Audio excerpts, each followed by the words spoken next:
guys, Kim from KB Tech Ed here. This video will show you how to export your amazing song that you just created out of GarageBand on your phone or your iPad so you can use it somewhere else.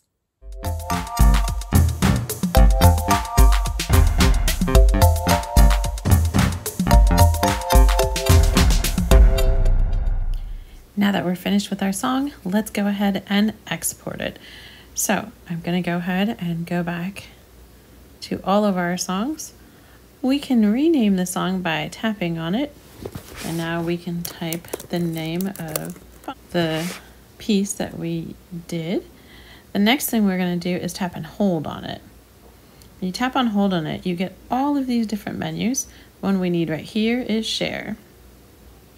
I always choose song. There are reasons to choose these, but I always choose song.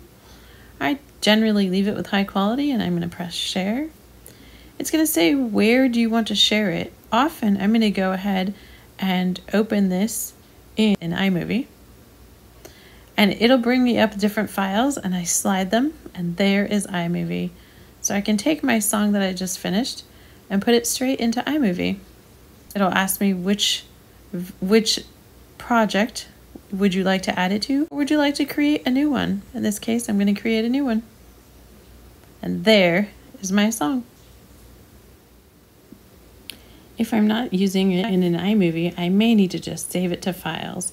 And once I save it to files, I can tell it where I want it to go in the file directory, and then I can use it later whenever I need it.